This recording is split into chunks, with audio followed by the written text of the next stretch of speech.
예전에는 건축을 되게 그냥 개별 건물 혹은 조형에 집중을 많이 했거든요. 사회 전반적으로. 근데 한 2012년, 2013년부터 도시재생, 도시 건축이라는 단어들이 계속 나오기 시작했단 말이죠. 그 사회 분위기랑 맞붙여가지고 스튜디오에 그런 주제가 되게 많아졌고, 도시재생 혹은 뭐 공동 뭐 어쩌고 공동성 이런 주제가 되게 많아졌고요. 그걸 표현하기 위해서 한눈에 이 도시랑 내 건축이랑 어떻게 연계가 되고 있는지 보여주는 표현들이 막 나오기 시작한 거죠. 제일 처음에 나왔던 게 13년도 그 홍대 졸업설계 때 나왔었거든요. 그 다음부터는 이제 전국에 쫙 퍼져가지고 모두가 사용하는 흔한 표현이 됐는데, 중요한 거는 다들 그냥 예뻐서 그래요. 예뻐서 그냥 선배가 하는데 저거 선도 그냥 깔끔하고 많아갖고, 그리고 일단 그리기 쉬워 보인다, 접근이 되게 쉬워 보인다 라고 생각해서 그리다 보니 예쁘지도 않고요, 표현도 안 되고요, 메시지도 없고요. 진짜 제일 중요한 건 그래서 아까도 말씀드렸지만 저는 관찰을 좀 많이 하셨으면 좋겠다라고 계속 말씀을 드리잖아요. 그 관찰은 실내 공간을 관찰하는 것도 있고요, 외부 내가 살고 있는 도시를 관찰하는 방법도 있고요, 그리고 뭐 63빌딩을 올라가가지고 전망대에서 도시 전체를 관찰하는 방법도 있죠. 잠실타워 그 전망대 한번 올라가봤어요? 가봤어요? 보면 되게 그 건물들 미니어처 같잖아요. 막 지나가는 차들 장난감 같고 막 그렇다고요. 그런 시점에서 보면은 그 서울이라는 도시가 좀 다른 느낌으로 보여요. 내가 사람 시점에서 볼 때랑. 아, 저기는 완전 낙후된 동네네. 근데 집값 찾아보니까 30억. 아, 저기는 전봇대가 있네? 아, 완전 후진 동네구나. 아직 개발이 안 된 동네구나. 강남을 다시 보니까 도시 블럭이 생각보다 내가 생각했던 것보다 더 크네. 생각했던 것보다 높은 빌딩이 별로 없네. 오히려 더 자글자글하고 낮은 건물들 위주네. 이런 식으로 도시를 관찰하는 방법들이 이제 현실에서 계속 이루어질 거거든요. 이 스케치업이라는 툴은 이 선을 어떻게 다루느냐의 싸움입니다. 선, 라인, 엣지. 이 선을 꺼버리면은 스케치업도 다른 툴들과 별반 다르지 않게 그냥 밍숭맹숭한 이미지가 되거든요. 어떻게 되느냐, 이 화면이 우리가 알고 있는 그냥 스케치업 화면이잖아요. 근데 선 딱 꺼버리잖아요. 이렇게 바뀌어요.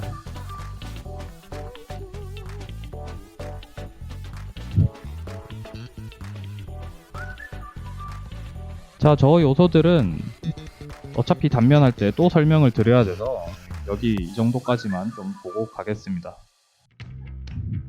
근데 여기 보시면 위에 스타일 그리고 뭐 이렇게 돼 있고, 건축 설계 스타일 6 뭐 이렇게 돼 있잖아요.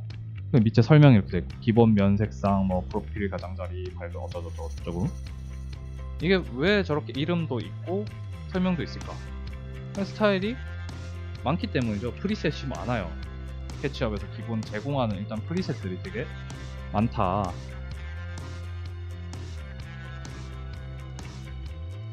카메라 뷰에 대해서 몇 가지 보고 갈게요. 카메라 가보시면은 뷰가 세 가지가 있어요.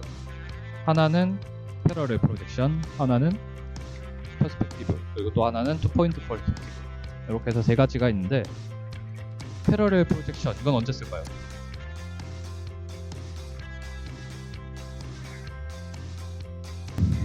그러고 나면은 뭐가 중요할까? 이 이미지를 조감도를 그려내야 돼. 그때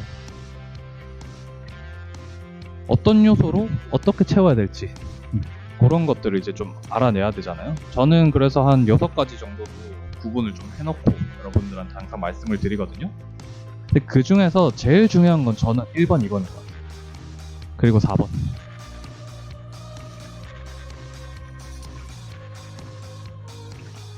원래 어떤 느낌이냐면, 저런 식으로 가상의 객체를 뿌리면 렌더링 눌렀을 때 뿅 하고 렌더링에서 나오는 뭐 그런 기능을 하는 애거든요. 뭐 이런 식으로. 이런 기능을 하는데 저 가상의 네모들을 우리가 실제로도 만들어줄 수 있다는 거고, 특히 이런 기능이 되게 좋아요. 이렇게 내가 지정한 부분들 이렇게 뿌리고 혹은 지정한 부분을 없애고 하는 것들.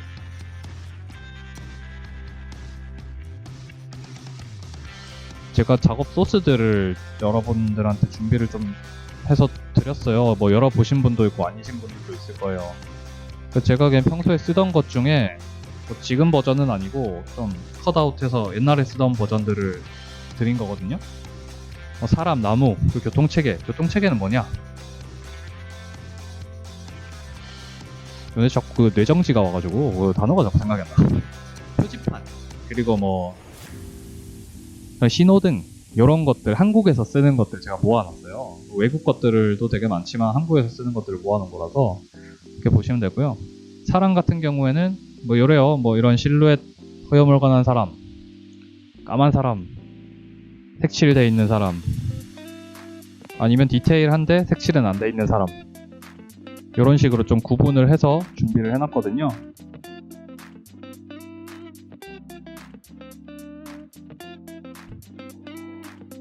그래서 예제 보시면은 제가 조감도용이라는 예제를 하나 만들어 놨어요. 조감도용이라는 예제를 하나 만들어 놨는데 이걸 오늘 하느냐? 안 할 거예요. 숙제예요. 집에 가셔가지고 얘를 완성하시는 게 여러분들 숙제. 그 얘를 완성한 얘를 가지고 단면도까지 만드시는 게 숙제예요. 그러니까 이미지가 두 장이 있어야겠죠? 어떤 이미지냐? 제가 이렇게 예제를 만들어 놓은 게 일단 기본 구축은 다 해놨어요. 여러분들이 저 도로를 엄청 어려워해요. 특히 도로를 엄청 어려워하기 때문에 이렇게 그냥 듬성듬성 놔둔 메스들은 여러분들이 뭐 조각을 새로 하셔도 되고 안 하셔도 되고 상관은 없고, 근데 요 밑에 이런 조경들이나 외부 패턴들을 다시 바꾸기엔 시간이 너무 많이 걸리니까 저기에다가 내가 의도하는 바대로 다시 나무를 심고 다시 패턴을 조금 짜서, 자 까놓고 얘기해보자. 우리 까놓고 얘기해봐요. 단면 몇 번 그리래? 마감 때 한 번, 중평 때 한 번, 끝. 1년 4번 그리겠네. 그럼 1년에 4번. 그러니까 어렵죠 당연히. 근데 제가 설계 방법으로 추천드리는 건요, 좀 많이 그리셨으면 좋겠어요, 단면도를. 근데 단면도를 그리라는 게 아니고요, 단면 공간 검토를 계속 좀 많이 했으면 좋겠어요.